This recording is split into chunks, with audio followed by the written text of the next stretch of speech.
Hey, Mark. How's it Hey. going? What's up, handsome? Thanks. Thanks, handsome. You've much better hair. Aaron's all dressed up today, you guys. I am all dressed up. It's a very special occasion. Uh-huh. But we're here at your alma mater. Yes. NC State. This is the first time I've been back at my College of Management since I graduated. It has been such a fun day today. Wait a second. Really? Yes, seriously. Today was the first day you were back in the Seriously, building? I have not been back in this building Oh, since I I didn't even graduated. know that. And I've been here with an incredible conversation to get to listen to between you and Pieter. That's right. So I got to meet Pieter last year. I heard about him through my daughter, who has been attending NC State Pool School of Management. Am I saying it right? Yeah, pool School. And Pieter came to one of our events, and we really hit it off. So I said, you got to come on to our show and share about what you're doing at NC State, and then something about your passion as well. Yeah. There's a little hint on that. A little hint. A little It's teeny hint. It's a cool passion. It's a I'm really like jealous cool of it. I don't think anybody would even guess. Right.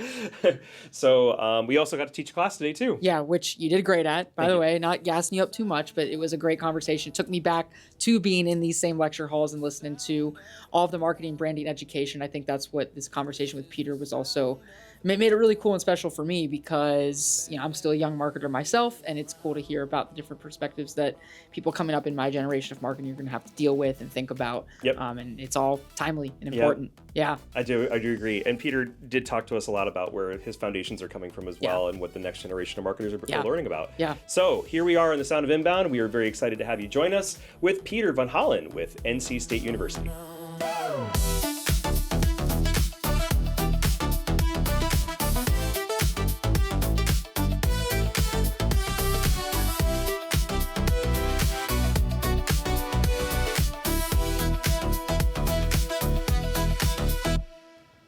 Hello, everybody, and welcome to another very special episode of The Sound of Inbound here on the campus of North Carolina State University. I am joined by the one and the only, I'm calling him the Viceroy of Marketing and Branding, Pieter Verhallen. And he just had me teach one of his classes today. It was Business 3.0 or Marketing. 360, Marketing Methods. Yep. Marketing Methods. Do you think that went well today? I think it went phenomenal. Okay. I mean, the energy you have here in your show, you brought it straight to the classroom, so. Yeah, so today was a very special day because today was the very last day of class, and I'm very excited that you invited me to be here on such a special day, and I hope that we've left a good impression together for your students as they kind of enter into their finals and then move into the next year at NC State. So thank you for that. Thank you too, if I may interject, class evaluations are being filled out right now. So having you come in and give a great, performance, great insights. 5 stars? Help smart, right. And so it's a win-win. Smash, like, and subscribe. Marketing Methods, 310, 360. 360. Yep. Okay, so today here on The Sound of Inbound, we're going to be talking with Pieter about kind of where marketing is starting its discussions here in the classroom and where those folks are going to be looking for their careers to go next. At Inventive, we, of course, have a lot of folks that play in the position of marketing, but we also have folks in writing and design and strategy, and they all have a role in where branding and marketing may go with our clientele. And so what always is interesting to me is like, where does the genesis of people's interest in marketing and branding? And I'm hoping today we talk to Pieter about that. Also, we have a couple of surprises. Pieter has some passions, and they have to do with some really interesting topics that I thought we'll also dig into. So maybe you can give us a little bit more of your origin story and how you ended up here at NC State. Interesting question, because I can draw this out to 2 hours or a couple of minutes, and I'll try to give a short story. We want the elevator pitch. The elevator pitch. You get it. It's very brand. Very focused, very multicultural, let's say. It's not my first time in the United States, so being in North Carolina is actually technically third time that I've come to the US. I'm from the Netherlands. You can tell by my name. You can tell probably by my accent a little bit. If you pay really close attention to my accent, you'll pick out that there's going to be a bit of German in there. Yeah. Spent a long time in Germany. So born in the Netherlands, spent 7 years in Germany, moved to the US, spent a number of years in the US as well, West Coast, so West or East, I won't say which one's best. Then moved back to Europe and finished high school and finished then college as well. Yeah. If I remember correctly, you started off wanting to be almost an entrepreneur though, right? Right, yeah. So that was kind of your passion, start your own business. Yeah, so I've always questioned things, and I think entrepreneurs, they like to kind of question why are people buying this, why kind of win-win synergies, right? Yeah. Value creation, a lot of focus on value exchange. And as a kid, I've always carried that with me. So from a young age, I've been dealing in trading in collectibles. I've been trying to optimize on certain weird, short-lived business models that I'm happy to go into, depending, where the discussion goes today. But I've always been, since probably 8, 9 years old. I mean, at 7 years old, I was selling free travel guides on a sidewalk with my brother in Berlin for, I think it was 40, 50 Pfennig, that's the German currency pre-euro. Because we saw that they saw us as cute kids trying to sell something that was free from a travel agency around the corner. I didn't know that. And then we could go to a candy store and buy candy. And so, that was like the early days of identifying, win-win-wins. You're having fun, you're getting something out of it, somebody else is getting something out of it. Yeah. Everyone's happy. Yeah. But what was the journey from going from that to landing in marketing? Because I think you had said, and I do appreciate this, there is psychology to the work that we do. And I think that's part of your foundational work as well, right? It is, yeah. So, I started in business in college thinking end result, money, and I didn't find a connection. And that's kind of, I think sometimes the process is more important than the end. And I think in the beginning, I was focused too much on that end, not on the process. Pivoted to a liberal arts undergrad program, University College of Maastricht in the Netherlands.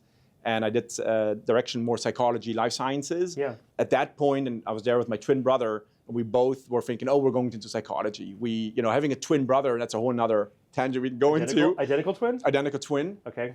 There's another of you out there? There is another one of me. And I've had students of mine travel and see the other me and think it's me, and then come back to me and say, why didn't you respond to me? Or, screaming your name and whatnot. I want to talk about that for a minute. Can we talk about that for a minute? Sure, I didn't even realize this. So you have a twin.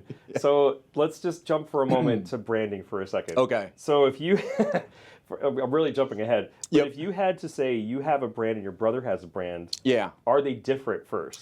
So this is a very interesting thing, because from perception, very similar brand. Okay. We learned this, I don't know how off I can go in tangents, but let's say if somebody liked me when we were in the dating game, and there was no interest on my side, I could see how easily they pivoted to my brother or the other way around. So we, from a perception side, there is some similarity, right? Yeah. At least in a let's say, shorter time horizon of exposure. Internally and also from a personality side, we're quite different. I think we have different, kind of nature-nurture debate, right? Different nurture at some point.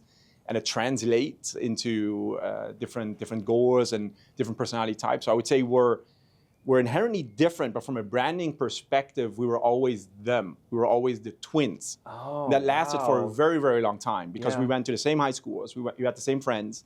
We had the same sports. We had very similar hobbies. We went even partly to the same college experience. Oh my God. Sometimes in the same class. And speaking of psychology, to kind of bring that back, we took a developmental psychology class. And developmental psychologists, they love, twin studies and nature-nurture discussion. Yeah. There is the professor, of that course, and who's in that classroom of 12 to 15 students. Yeah. It's my brother and I. So we always saw that his eyes kind of shifted towards us to observe, how are they responding? How different are they responding?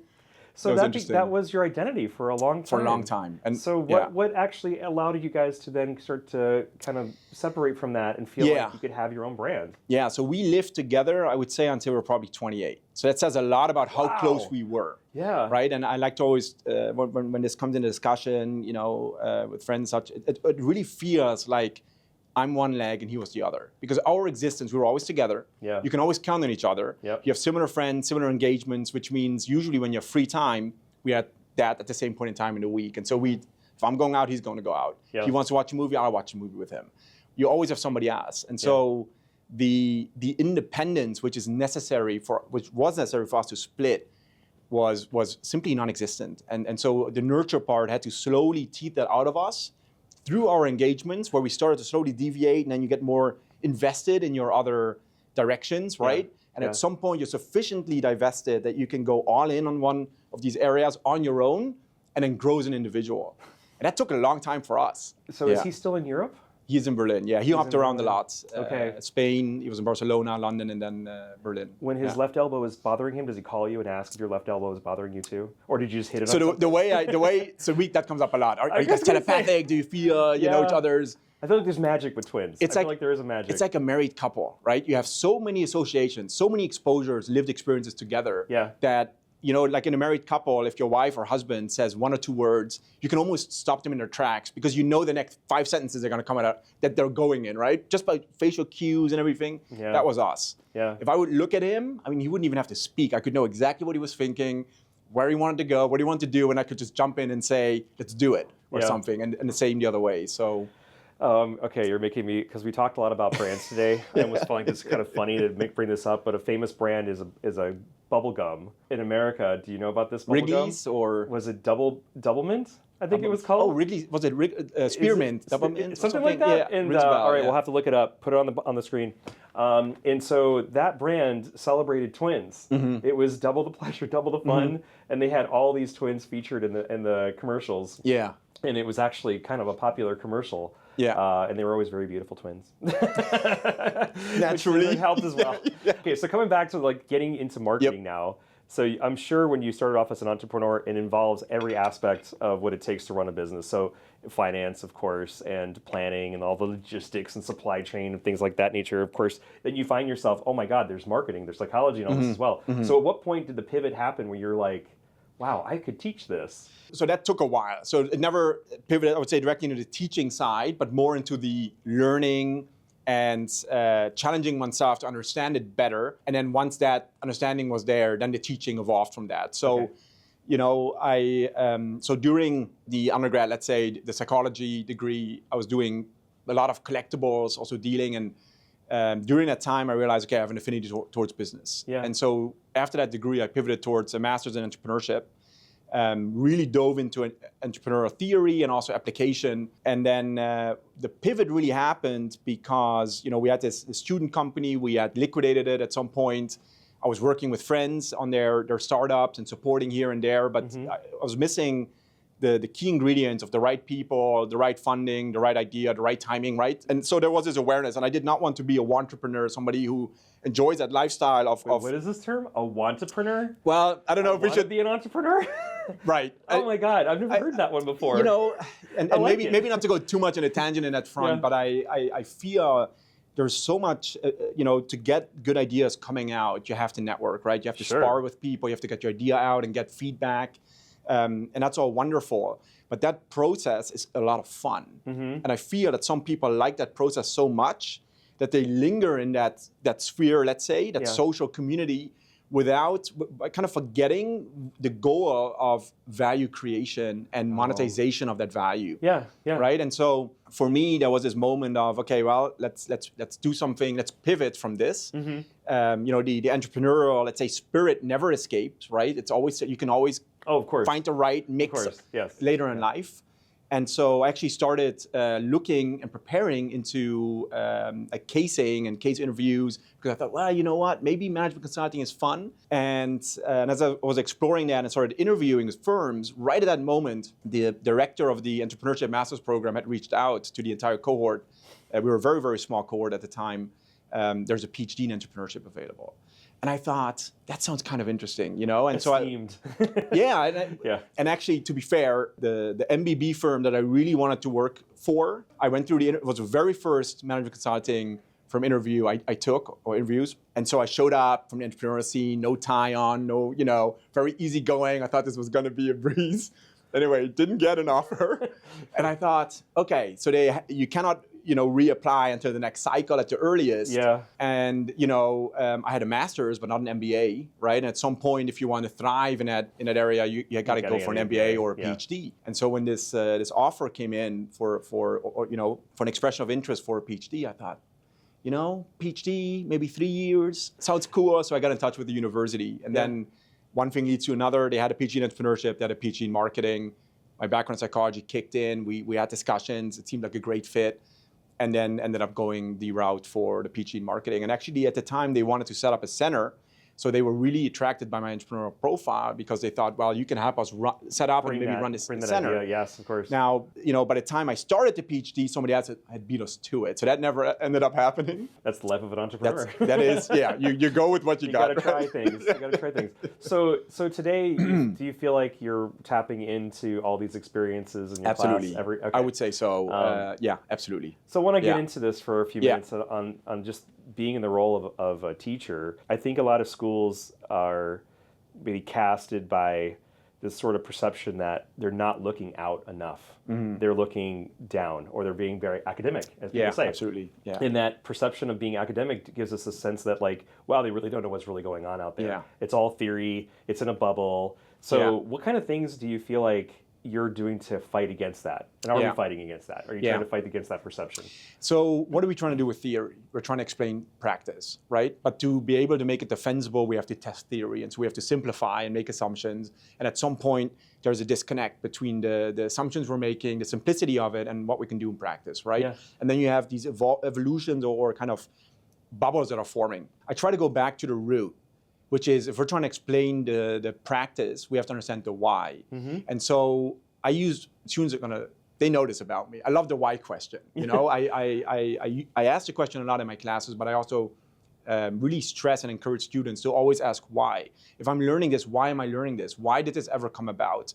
And sometimes, you know, in academia, we have incentive structures, and sometimes they're leaning towards quantity of publications and things like this. And so, you know, the knowledge we have in academia is, there are sometimes small holes in there, here and there, but nothing's perfect. So I do challenge students to understand, okay, what do these systems look like, and where are weaknesses to understand whether what you're learning is truly relevant or not, right? So really question the why, but application helps a lot with that too, right? So why are we learning this? Well, to understand this in the field, right? So if there's an analytical framework, and this is one thing that I love about, you know, consulting frameworks. I love it when things are simplified in a way that it's universally applicable, like the MISI process from management consulting, you know, mutually exclusive, collectively exhaustive. Yeah. You know, the kind of idea that if you're analyzing anything, which means you're decomposing it into smaller parts, right? You know, you don't want there to be any overlap between any components, because then you're treating something twice, right? And so mutually exclusive, every component you're looking at has to be mutually exclusive, but you don't want to miss anything. So it has to be collectively, all of it together has to be exhaustive of what it is you're looking at. And I try to encourage that a lot. I feel like I'm going a bit too much maybe on a tangent. No, it's okay. What do you think, if you're breaking it down though, Yeah. what are some of the big foundational things that you want to make sure people understand in marketing first? And then how are you using, let me start there. Yeah. And then I'd like to just follow up by saying, what kind of current outside influences have been changing that foundation? Because I'm going to say AI's got to be changing that foundation of understanding. But that's a good. So what are some of the foundational things that you have to teach about when it comes to the marketing? Yeah. So I always try to focus on what you can control. Right. Yeah. So you have to be able to analyze the right. It's a great question, right? Yeah. And that's, again, I guess, the scope of a business question and the time horizon and what you should focus on. Yeah. Some environments or some industries are slow moving, and so you can kind of bet on existing structures, and some are faster moving. But what I try to instill in the students is, if there's any business issue you're dealing with, whether it's an opportunity, a threat, right? It's a touch point between the business or you know, value creation and an environment. And between those two, and you can spend hours analyzing the business, and you can spend hours analyzing the environment, right? But which of the two is more important? What would you think? What would you say? As a business owner, I was gonna answer with something that maybe feels like maybe it's in one of these two categories. Yeah. We're in the business of convincing a lot, but I need the data to get me there. Yeah. So the analytics the numbers have to speak a story as much as our instincts speaking a story. Yeah. So analytics, I would just say that by the numbers, I would go with that first. So understanding that industry to a point that can be somewhat binary. Yeah. And that's like a safe space for many of our customers, because the mushy, wishy, gushy stuff, they can't measure it, so they don't really understand if it has any value whatsoever. Yeah. So for us, when they're thinking about the foundational elements of what marketing is going to bring to the table, they really want me to say at the end of the day, how much business are you going to get? What's the revenue? And I'm like, the revenue? We haven't even finished designing what your ownership idea is yet. So I almost wish that people would have more of an appreciation that we are trying to understand the industry from a very binary level. What works, what doesn't, sure, AI on, off. But at the end of the day, they're coming to us because of our instincts. No, it's interesting, I think, because you're highlighting kind of revenue creation, right? And so really more, I don't want to say transactional, obviously through relationship building, but maybe more shorter term, right? And then the scope would be on the sales pitch and some of that process. and being able to identify, right, and then highlight value on both sides. But of course, a business always wants to be around long term. And so from a strategy perspective, if we're looking at the business, we're looking at the environment, which can we change? Well, we can influence the business, we but we can't influence really, the environment. No, I mean, even big brands like big companies like Amazon, they can pump in so much money to create a hype. And surely they can do a short-term pump, right? Sure. But even there, in terms of global scale, that's not going to last for long term, right? That'll be a small little bump, and then it'll come back down. Look at the environment and look at the consumer, and try to use that as a starting point, and then build on that, and see what the disconnect is, and how to connect the business to that. And if you're looking for more shorter term time horizon, then it's okay. Well, we have this happening in the environment in the next year, which is maybe things are remaining a little bit more constant, and then focus on how we can maximize our, let's say, differentiation from competitors, and focus on value on a value pitch. But then longer term, really focusing on how might we have to pivot or integrate things like AI. For these days, I find it funny and both. It's entertaining to me. If you go back about 70 years or so, we're looking at the 1950s or whatever, and people just thought they could put a billboard up on a road and sell more couches, more cars, more whatever it is, more shoes. And there was no nurturing. You're just basically blasting ads, and it's the spray and pray, we call it. And nowadays, marketing for me is more of a commercial.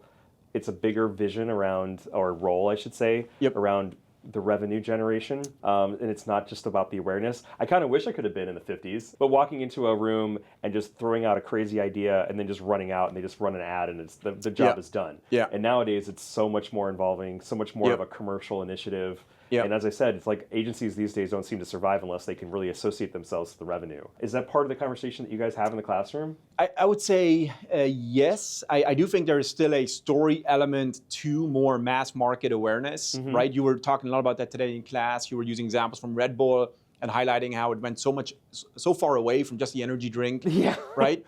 Yes, and exactly. Coincidentally, I was at an international case competition in Denmark 2 weeks ago with a team of our students, and there was one company that was the case sponsor across 3 cases, AirTalks. And they're a safety shoe company, manufacturer, right? Developer, some interesting, technologies and such. And they market to everybody. They've got entire buildings covered in their, awesome murals and whatnot. They're a very well-known brand in Denmark, but they sell safety shoes, which is relatively niche, right? And that was part of the talk that week was tell us how to go big, to use this brand. And it made me think a lot about Red Bull. Their slogan was fear nothing, right? And so they're already going into sports, into MMA and whatnot. That brand is so much more, right? So much more mass market, kind of spray and pray, but not really the pray part so much. I think there was a very strong, very smart kind of strategic motive behind let's go wide early and then utilize that for other verticals. And so there is a benefit both ways.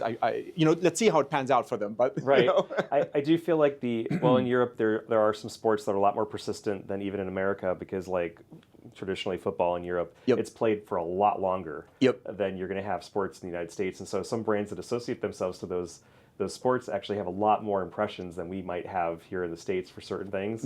Like they associate themselves with basketball or football, and their season is very short-lived. Oh, sorry, U.S. football, American football. Anyway, but I guess my point there is that go big, go home for me these days has to get a lot deeper than just brand awareness and buying up space and attention. You have to try to pull. Marketing's role is really pulling people not just into the funnel, but all the way down the funnel. And they have a real association to the revenue. I guess the last thing I'll just say about the role you have at NC State, where do you find your inspirations right now? Is it just watching the markets? Any specific markets that you're finding a lot of fascination in right now? That's interesting. I talk a lot with students. I would say my inspiration comes. I have, quite a lot of students also in the BUS 360 course, for instance.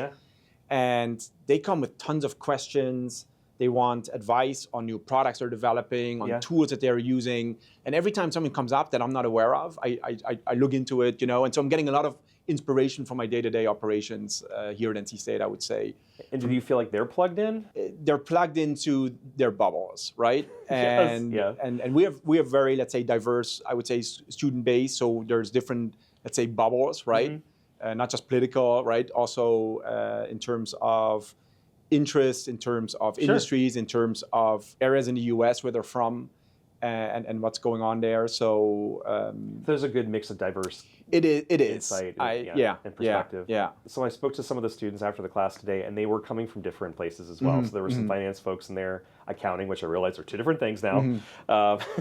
Sorry, I grouped them before, but marketing as well in business. And they have different interests. I think these career paths take them into different industries that could be so varied. And that's something that's, I'm not sure if they all really understand or appreciate that yet.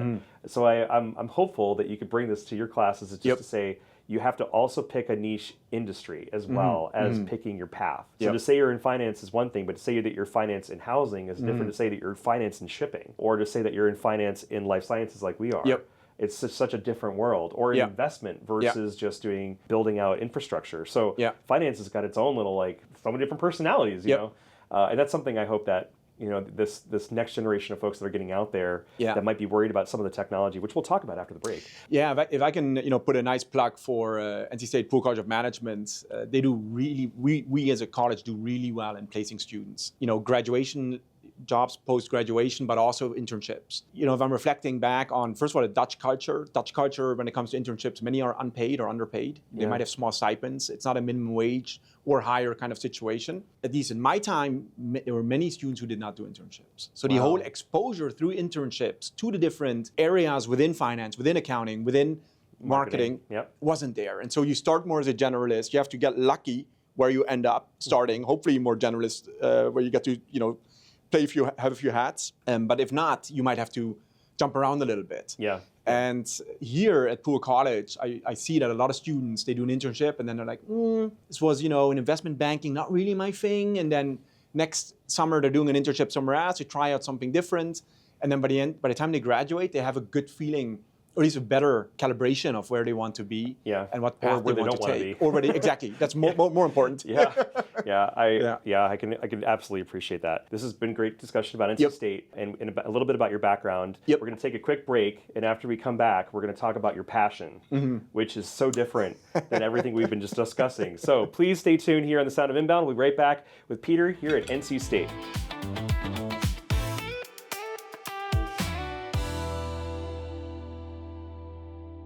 Hello, everybody. We're back here at NC State on the campus. Actually, we're housed in the Poole School. Are we in the Poole School right now? Yep, we're in Poole College of Management. We're in the Poole College of Management in a secret little hideaway that Pieter has given us access to for today's podcast. And I really do appreciate you having us and hosting us here on the campus today.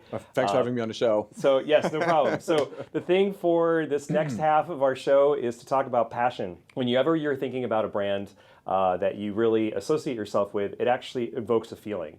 And on my class today that I provided to Pieter on the BUS 360, did I get that right now? Yep, you did. We talked a lot about the story and brand. And I think a lot of folks might think, okay, well, do all brands evoke a feeling? Of course not. But if you have a passion about something, certain brands might really take you back. And I think sports do this great in a great way. Sometimes a movie studio, like if I say Marvel, people immediately go, oh my God, those movies are hysterical. Or they're very action-driven, whatever it might be. But we're going to talk about one of your passions today, which I'm very excited about. And I'm not sure if everybody knows about this. So I think first off, explain what you do on the side and what you have been doing. You hinted at this during the first half, that you had a little business that was going.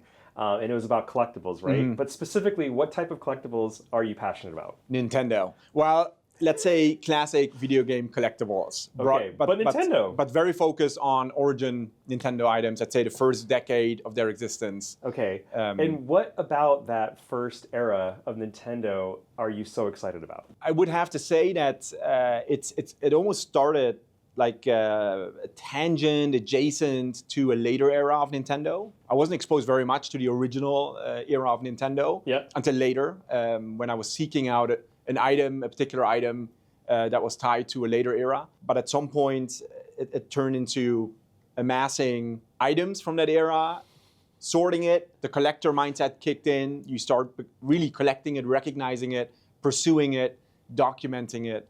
And then a whole another set of, let's say, associations developed alongside it. So I planned to bring in a couple of things today, but I decided to focus in on one thing, which I'm going to bring out in a moment. Stay tuned. I'm just baiting. I'm so curious. But I'm going to first ask, it's a fanboy question, so I hope I'm not putting you too much on the spot when I ask this. No, that's fine. Do you know what the most successful franchise game that Nintendo has ever had, especially in that first era, like 1980s? What would be their most popular game? I would have to say, I'm inclined to say Super Mario Brothers. Okay. But I wonder if I don't think Legend of Zelda would have outsold Super Mario Brothers. So I'm inclined to say Super Mario Brothers or Donkey Kong. It depends a little bit also if we include What did you just say under your Donkey breath? Kong. So because of the arcade sales, right? But that predates a little bit the home console market. So we did our research, and we found out that this game, Donkey Kong, is very nice. Yeah. the most popular game That's awesome. that Nintendo has ever created. And because you said arcade, this is a mini arcade, right? Yeah. Do you know I recognize the history of this device? I do. Yeah, this is Coleco. They brought us out, I believe, 1982. Yep, 1981, I think. 1981. Okay. Yeah. Very cool. So this was pre-industry crash. The market was, and this is not Nintendo's fault. Nintendo actually revitalized the market, but up until let's say 1983, Atari was, of course, and Coleco had the ColecoVision. They were putting out a lot of 8-bit. Very, let's say, rudimentary technology-wise video games. So you really had to, the hardware was very constraining, right? Yeah. So you had to put in a lot of time to create some games that were actually fun to play. Yep. And there were developers that weren't doing it, but they were selling games by having awesome cover art, right? And so people going to stores paying $60. There's some amazing cover art. No, this is great. And this was a great game, right? So that's, Yeah. Donkey Kong itself is a bit of a, that's what Nintendo was known for, and why they revitalized the whole video gaming market was because they had quality control. They made sure anything that went out, especially with the Nintendo name, and that's why at some point they had the seal of quality that was tied to their brand, right? Oh, the wow, I Nintendo didn't seal realize of that. quality Yeah. didn't exist I remember before. that now. Yeah, I remember seeing that. Atari didn't have that. Yeah. ColecoVision had some other games as well. Like they didn't have that, right? And so people went out, were buying. There wasn't quality control. They were paying a lot of money for these games. Played it in. Kids weren't happy. Parents weren't happy. Video game market crashes, and then Nintendo revitalizes it. So this specific model, Yeah. in this specific game, I have a quick story I want to share with you. Because you said to me in one of our pre-interviews that you had a passion, it was about Nintendo. Yeah. And yeah. I about went, no way. And so I went back and I found a box. I wish I brought it today. Yeah. And I found out that my little handheld games that I had back in the 1980s, if that doesn't date me, were made by Nintendo. Yeah, the Game & Watch. And back in the early 2000s, when we were living here, we had a garage sale, and my mom had given me back all my little old arcade games, and we sold these during a garage sale. How ridiculous was I? There's a reason for the form factor, which I want to talk to in a minute. But the reason I loved this game growing up, and I couldn't believe it was on Nintendo. I was going to get to the point. The point was, I couldn't believe these were all made by Nintendo. I thought there's no way all the games I was obsessed with when I was younger were all Nintendo games, but here we are. And so when I was growing up, I really, really wanted to get an arcade system. My friends had either more money or more opportunities and more access, so they had opportunities to buy these things, and I didn't. But I had a couple of really significant milestones as I was growing up, and my parents and some of my extended family knew about my passion about owning one of these. And so they put a lot on it. Like I had to not only just behave, I couldn't bite my nails, I couldn't do all these little funny things as a kid. I had to earn it. And then at that point, they still didn't tell me if I was going to get it or not. And then one day, one of my extended family came over to the house, I forgot if it was a birthday or whatnot, and I unwrapped this and I just freaked out. The reason it's in this form factor is because it looked like right? It looks like the arcade. So I think today it would be like, why is it that shape? That's goofy. But this meant a lot to me because the only place I could ever play Donkey Kong was in a place that I had to stick a quarter in, right? But speaking of today, and obviously, branding and the power of branding, and I'm sure we're going in the direction of nostalgia, right?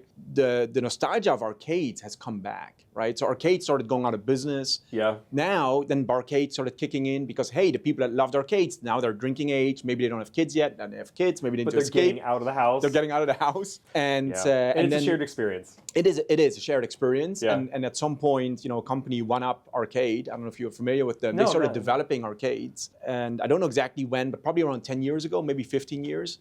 And they had a booming market, especially in the US, because arcade, I think, culture was very, very strong, especially in the United States. I was wondering if you're willing to go head to head. I am. Not only did I have you got batteries in there online, but it actually Oh, no worked. way. So That's awesome. I figured we will try to see if we could play one round and see who gets a higher score. If Sounds my little good. friends here would mind grabbing a camera and coming in close to check this out, it'd be great. So I'm gonna have. You want me to go first? You want to go first? Go ahead. Okay, You have the so honors. For everybody that doesn't know about this game, Donkey Kong, I feel like do we have to explain it? I don't I even think to know. some people, yeah. Your whole They might- job is yeah. you have this little dude that'll be on the bottom, and then these little barrels, right? Yep. What's in the barrels? Do you know? It's. I mean, they're like TNT. Think about like TNT Oh, barrels. TNT barrels, right? yeah. They're going to be dropped by none other than Donkey Kong Yep. here at the top, which was With the inspired princess. by King Yep. Kong. And he's he's stolen this little princess up here, Blondie. Yep. And so you're trying to get from the bottom of the level to the top just to try to reach her. That's the only thing. And during the entire time these barrels are flying down, you got to avoid them. And you want to know a little fun fact? Before this guy was called Mario, he was actually called Jumpman. Oh, yeah? So for Donkey Kong, he was called Jumpman. This is actually the first game. So when people ask the question, well, what's the very first Super Mario game or Mario game? It's Yeah. actually Donkey Kong. So And then you had Mario Brothers, and then Super Mario Brothers. So and he is the inspiration for Mario? he is, but at that time he was not Mario yet. And when they gave him a name for Mario Brothers, that was actually based off of, if I recall correctly, a warehouse worker in New York where they did the test launch with Nintendo with the NES console. That's incredible. Yeah. So come on in. I'm going to try to play over my shoulder here. Oh my gosh, I wish this is showing my age. I feel like I have to wear glasses. It's so small. Is that horrible? It's probably horrible. No, All right, it but I'm is gonna give quite myself small. the best shot. It's a nice resolution, though. So he should appear on the bottom. Okay, gotta see which way that barrel's going. There you go. Can I get the hammer? Oh, I got it. Oh, nice. Oh, nice. Okay, I got 200 points. Oh my God! All right, Close so call. I got 200 points. All right, Okay. your turn. All right. Oh wait, we should just reset it because we got to see what he's gonna get, right? All right, here we go. And that's All how right, you let's see reset it. it. You turn it off and you turn Off it and back on. All right. She says, "Help." Wait for it. Uh-oh, here comes the barrel. Make sure you get that jump. I got it. Oh, no. How many points? I think Oh. he got. Did it reset? I think he I got don't know. 200 like I did. Yeah, All right, yeah. we'll let it go. We'll check Not bad. the tape. We'll check the Take tape. one. Take one. Check the tape. So Thanks a lot for bringing that. That's awesome. Yeah, that was great. Isn't that fun? That's so cool. Yeah. Yeah.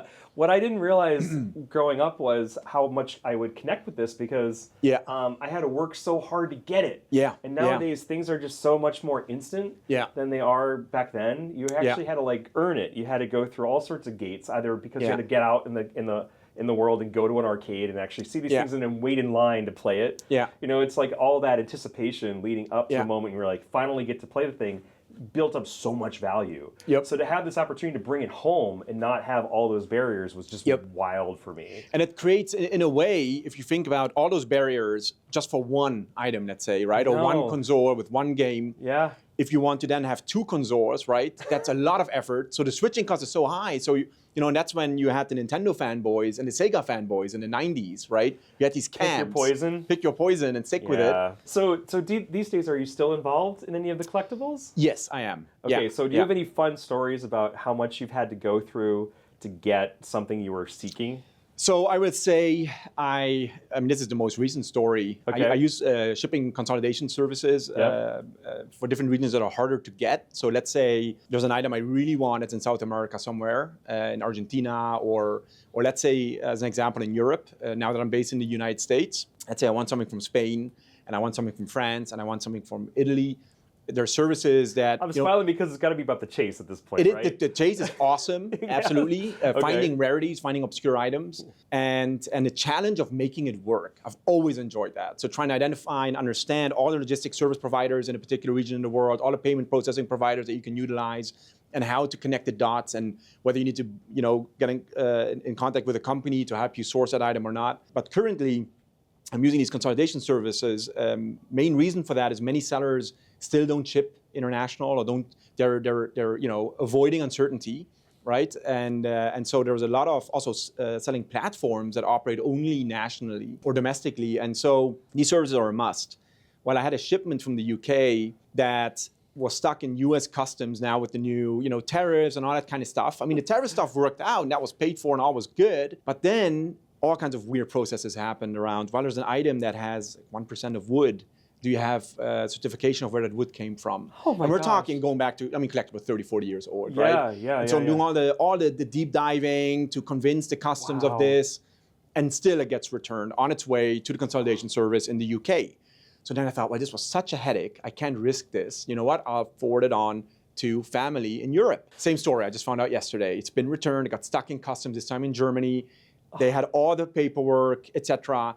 And every time you're paying ridiculous shipping fees, you're paying import fees, Oh my you're God. dealing with all of, so many hours. What do you do? I'm saying it's not as like a fun story, but the headaches you sometimes have to go through, where then I start second guessing, and especially my wife starts second guessing What are we doing this for? my hobby or whatever you want to call it. So what these would you days. say that you were successfully able to get a hold of that you were very Yeah. excited about? Like what would be Very the one object excited. that you got that you would say, oh my God, yeah, I finally got this piece? So there is an item, and anyone watching this has actually I've not shared this with any of my collector friends. Oh, we I got guess the so scoop folks on on- we other got the things. scoop on this? You're gonna get the scoop on Okay, maybe this. we can get a picture you could put up on screen when you say it. This is actually quite epic, I would say. Okay. This is going to be a bit of a Okay, drop. tell us. So there is there's still games being discovered every now and again. Usually not a new game in terms of software, but maybe a new variation that was released in a small batch. Yeah. Maybe at the very tail end of a release in a particular country or something. So a variation like a box, like let's say box art or something that hasn't been seen before,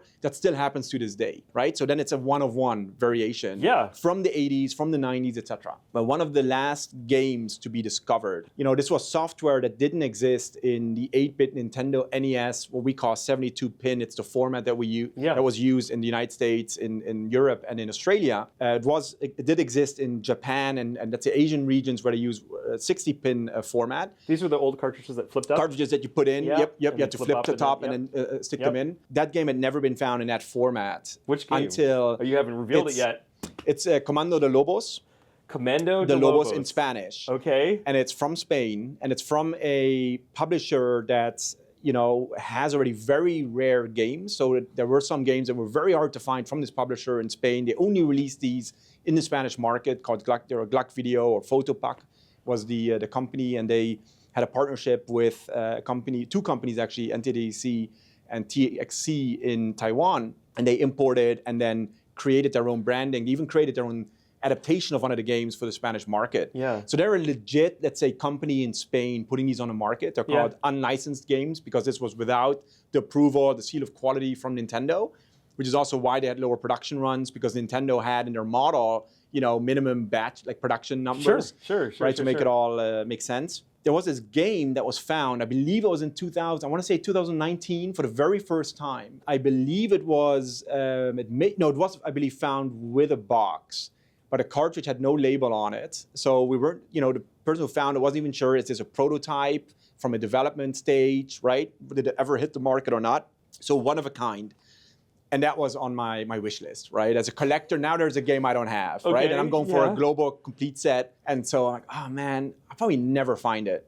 A year ago, from an unbeknownst seller in the Spanish market, boxed with a label on the cartridge, to me confirming that it was a retail release. We have evidence from advertisements in catalogs that this company was selling a gun, which is also extremely rare, and I had that already in the collection. So I knew that existed, and they sold the gun with a game. That's all they said, with game, con juego. And it but was they this didn't say game? which game, and so the assumption was this Oh. was a light gun game. Sure. Right. So the dots kind of connected. So there was some, we couldn't speculate. Probably it was a retail release, and it was just very, very rare. But now we have it confirmed, and now I have that game in Europe. I did not take the chances with this bring it of bringing it to the States. So I had Yeah. it sent to family in Europe. Yeah. It's there, safe and sound. And that is probably That's amazing. from the last, let's say, 12 months or so, the coolest item to add to the collection. That's amazing. So would Yeah. these games still work, do you think? Yeah. So that's another awesome thing when people say these games are not working. If it's a licensed, let's say, stamp of approval from Nintendo game, and they have certain shapes, and you can Yeah. tell them when they're official. I have not had a game that does not work. Oh my gosh. So I you love might the have to, noise on that yeah, one. absolutely. That's Quality. Talk about insane. quality control. Yeah. You might have to clean them, right? But the benefit of that is if this consoles, they can get dusty and dirty. And so Yeah. they won't actually play the games. It doesn't mean the games are defective. Sure. So when a seller is saying, well, this game is defective, I always knew, hey, if I can get it for 10% of the price, I can make it work. Those cartridges have got to be so hardy because knowing your audience, people would just throw those things across the room. They hate the game. They lose something and they take it out, just chuck it at their friends. Yeah, you learn a lot through, global dealing. I don't want to say dealing, but let's say dealing with buyers, sellers around the world, and also items that were, put on the market around the world, because, for instance, it's very cultural how you handle goods. Right? In some countries, people have a bit less money, right? Lower salaries. If we're thinking Europe versus the US, for instance, let's say, at least in certain career paths, salaries are higher in the US. We're more capitalist, maybe more consumer society, where it's the focus on the next thing and what to do to get there. That we don't, when I'm thinking of collectibles, for instance, because you're saying like these cartridges, they had to withstand a lot. Yeah. In the US, it's, from my experience, buying a collectible, let's say, for 20 years, it's much harder to find something that was very well taken care of in mint condition in the US and, for instance, Germany. Almost every game you'll find in Germany will be well taken care of. But and that's a mix. Chucking it around. I think it's a mix of social norms. It's a mix of kind of culture. It's a mix of climate. The cooler temperatures also helped, right? It helped keep the cartridges from discoloring and yellowing over time. Well, it's consumerism. I mean, it's like I want the next new thing. I want the next new thing, and they don't value it as much. But so I love this because I think just to kind of wrap it all up on the brand side of things, you are both celebrating a brand, respecting it, but I kind of go back to this. You just love the chase. Because I said this in your class this morning that you could go and find an object like this. It's just plastic, and it's got some batteries in it. But once you put a story on it, it becomes something so different. Absolutely. So I almost feel like when you sell, is it Commando de Lobo? Is that it? That it has so much more intrinsic value because of all the effort you went through to get the thing. Absolutely. And then the hystericalness of the convenience of the fact that it was kind of slid in with this light gun. Was the light gun for that Duck Hunt game? So or would you use it? Is it Duck Hunt? It is. Duck Hunt was the first game for the Zapper, right? Okay, the NES Zapper, the light gun, and then you have various knockoffs, some licensed, some let's say stamp of approval of Nintendo, some not. Some better quality, some worse. And this was kind of an Uzi, right? So this looked too real. So I don't know if you know the story that in Japan the light gun was actually a revolver. Oh, was it? Yeah, but it was it looked too much like a real weapon for the U.S. market, and so they created this kind of space age looking. Zapper for the US market. I just want to mention though, so this is in like the 80s. At the time, we had a TV that I still had to stand up and change the channels. I had to go over the TV and actually turn the dial. And to have a game that comes out where you could like stand back and like shoot a gun at ducks. That was like blowing my mind. Yeah, that was awesome, right? Such simple technology. Like the things that have changed over the years. Okay. All right. So before we wrap up, I always like to ask a couple more questions on, two questions. I'm going to ask about AI and then your advice for those that are graduating this year for NC State. Where do you think the AI is going to be in the next year? So coming from your perspective and how you might use it, how you might teach about it, and what you've heard about it. I'm sure you're trying different platforms, but where do you think AI is going to be from today? We are currently filming this in April of 2026. Where do you think it's going to be in April of 2027? It's evolving very quickly, right? And I think the very first starting point was really getting input, getting, maybe optimizing a piece of text, like, oh, I have this email, make it look better for this and this purpose. And very kind of simple queries.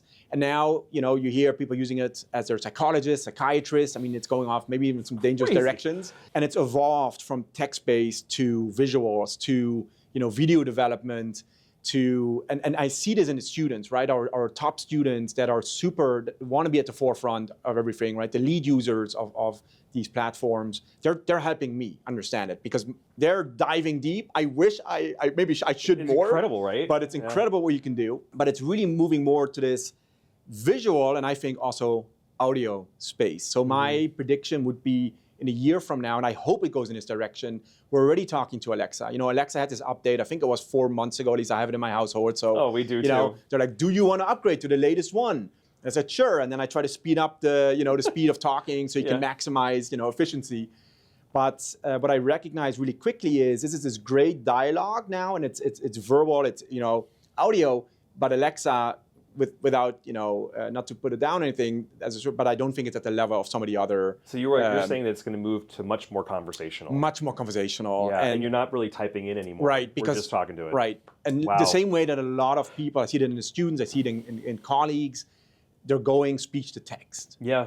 At the end of the day, typing is slow. Yeah. And we saw it already in applications like WhatsApp, like messaging apps where you can send voice messages. Sometimes it felt easier to send a voice message than it did to type something, which I know on the receiver's end was never fun. It's a different way of thinking. So it's Yep. like, for me, I feel I can prepare and I can control and I can read. I usually type my emails almost backwards. Yep. I've told that to people too. It's like when I write an email, I read it again. I'm like, well, that should be at the top of this message, not at the bottom. Yep. And I reassort my thoughts. Yeah. And when I'm thinking about trying to use a tool more conversationally, I would wonder, would it think I'm crazy? Because I'm just like, I'm all over the place. I would never have that ability. Maybe it's just a different way of thinking about how to leverage the tool and kind of wiring our own brains, no pun intended, about how to use AI. Yeah. And that's a big constraint I see that I think that constraint is going to be highlighted more and more and more, which is what are the limitations in terms of the value we can get out of it. Right now, we're getting so much value. We're constantly seeing more value. Yeah. So let's say there might maybe be diminishing returns of understanding it more and more in terms of at some point you have a good understanding of what you can get out of it. Through that process, we're also identifying what we can't get out of it, where the constraints are, and where we can properly differentiate as a human being the value add of us as agents using AI as opposed to having AI dominate, right, the workplace. And so for students that are graduating, because AI has almost this tendency to go towards singularity, right? In a sense that the advice you're getting, maybe somebody else is getting it. And so it is streamlining our thoughts, our mindsets, the associations we're creating through our conversations and our interactions with it. And that is kind of dangerous. So I would stress, be different, try to, and that's getting out of your comfort zone. And that means not just digital, right? Also offline, talk to people, go to different countries, do different crazy things like skydiving or something that is so far out of AI that you have these different perspectives and you can pivot between them and you can have these different lenses so that you're not, let's say, too dominated by the lens that's going to pull you into one bubble. And maybe if I can tie that to a collecting, since we talked all about collecting, the first, let's say, artificial intelligence in search results in, let's say, secondary market channels like eBay with best match results that were coming out, they were not picking up on the true rarities that many people were looking for because these items were so rare that they didn't enter the data set, right? Or they didn't. So what happened at that point was, it's optimized for revenue, but it wasn't because of the masses as opposed to truly rarity. Understanding. Yeah. And what's interesting is that new collectors that entered the market, because this algorithm was driving values up on some of these mass items while actually diminishing the values of some of the rarities, which was great for the people that have been in the collecting scene for a long time because like, hey, this is going under the radar, right? Yeah. But what it also did was it changed the dynamics of how things were being valued because often we're looking at price signals, past price signals, right, to determine what we should pay for something. Demand, essentially. Yep, and that too. What's hot, what's not. And so it was just very interesting to see what that did and how it put even more people towards that component and removing from the obscure and also very value-adding components. Gave you an opportunity, though. Right, so kind of the singularity, and I'm afraid of too much of that happening. And I encourage, still diversity of thought, diversity of ideas, diversity of approach, diversity. And so I hope the market won't condense into a couple of really big players. I hope it will stay somewhat diverse. I'll kind of end with this too. I think physically being in a school and in a classroom and getting to meet folks like yourself and getting to be amongst other like-minded folks is something that AI should never replace. Yeah. And I hope that the experience of actually going to college is something people still value quite a bit going forward. Yep. And there isn't any diminishing returns on the live events and the live interaction, that I don't want people to feel like they should be more in a cocoon. I hope that AI actually enables us to do things that we felt were very kind of trite and laborious and like let it do that work while I get to go out and do more things. And maybe enjoy more life and do things that I'm really passionate about, like collecting. Yeah, absolutely. Playing a one-on-one match. You had a very dynamic class today, and I think there's a lot of opportunities for a lot of hope. I'll say a lot of hope, and the next generation of folks that are kind of come out there and hopefully make a difference too, and get a chance to pivot and be part of these industries and make their mark. Yeah. And you heard it today, right in the brunch before the class. One student, you were asking a question. Everybody, do you prefer home office work or in-office work? And I think it seemed like the sentiment was very much they want to get out there. They want to. They were really surprised that people they want to be seen, and they want to be seen, and they think that it's the learn by proxy and also the experiential component of it that you cannot recreate by just having digital interactions with people. So yes. There were some other discussions during the class today when I asked everybody to raise their hand if they've used their phone. I didn't get a lot of hands on that, though. So you kind of still wish people would pick up the phone. That's true. Peter, this has been great. It's been a lot of fun. Thank you so much for joining us. Thank you for having me. Yes, absolutely. Wish you all the best. And, of course, you get a break coming up a little bit. Yep. Or are you going to be teaching summer classes, too? I will be teaching, but asynchronously. So I'll be international, doing some things, too. Very excited for some applied projects. If you haven't brought your passion into the classroom, I think people would find that very fascinating. So I think you should bring a little more Nintendo into the conversation. I've been inspired, so I'll do my best moving forward. Thank you so much for joining us here. Appreciate it. All right, so please, everybody, this has been a great conversation with Peter today. If you want to see more Sound of Inbound, check out soundofinbound.com. If you want to hear more about what Peter's up to, you can check him out on LinkedIn. We'll put the link below. You can also find him on the NCSU website here at the Pool School College of Management. College of Management, yep. Pool College in short. Pool College in short. Here in Raleigh, North Carolina. So thank you again for joining us. If you want to head out to all your favorite podcast systems, Spotify, YouTube, Instagram, LinkedIn, we're there too. And we very much enjoy if you kind of subscribe, smash that like button, as we like to say. So thanks for joining us here on the Sound of Inbound. And go Pack. Go Pack. That's great.